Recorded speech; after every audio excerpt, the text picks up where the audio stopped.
যাত্রা নির্বিঘ্ন করতে রূপগঞ্জের শিমুলিয়া টুরিস্ট ঘাট থেকে প্রথমবার বরিশাল ও চাঁদপুরগামী যাত্রীদের জন্য বিশেষ লঞ্চ সার্ভিস চালু করা হয়েছে।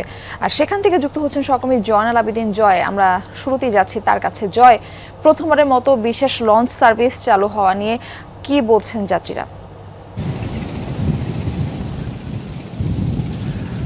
মারফি, আমি রয়েছি শিমুলিয়া টুরিস্ট গার্ড যেটি রয়েছে, অর্থাৎ পূর্বাচল 300 ফিট সড়কের 150 মিটারের মতো উত্তর পাশে, এবং পূর্বাচলের যে বাণিজ্য মেলার স্থায়ী ক্যাম্পাসটি রয়েছে, এই স্থায়ী ক্যাম্পাসের ঠিক 100 মিটার পূর্ব দিকে হচ্ছে শিমুলিয়া টুরিস্ট গার্ড। এখানে আসলে বিআইডব্লিউটির অধীনে এই গার্ডটি গতকাল চালু করা হয়েছে এবং প্রথম যেই বরিশালগামী লঞ্চ সকাল 8টায় ছাড়ে, সেই লঞ্চটি অর্থাৎ পূর্বী সাত কিন্তু একটু আগেই ছেড়ে গেলেন এবং এখানে আমরা দেখেছি শতাধিক যাত্রী হয়েছে। যদিও লঞ্চ নির্ধারিত ভাড়া ছিল 650 টাকা, এই ঘাট থেকে কিন্তু 400 টাকা বিআইডব্লিউটি নির্ধারণ করে দিয়েছে এবং বাকি তিনটি লঞ্চ কিন্তু সকাল 9টা, 10টা এবং 11টায় চাঁদপুরের উদ্দেশ্য ছেড়ে যাবে। এখান থেকে ডেমরা, তারপরে নারায়ণগঞ্জ, সাতনল হয়ে একলাসপুর, তারপরে চাঁদপুর।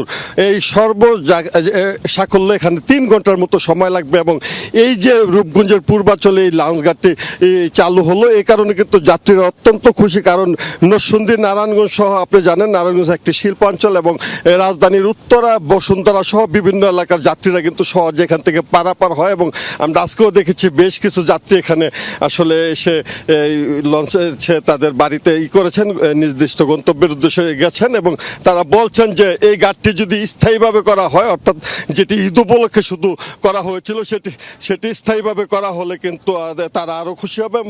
আগামীকাল কিন্তু এখানে কার্নিভাল ক্রুজ অর্থাৎ বোলার উদ্দেশ্যে কিন্তু যাত্রীবাহী গাড়ি এবং ফেরি চলাচল করবে। মারফি।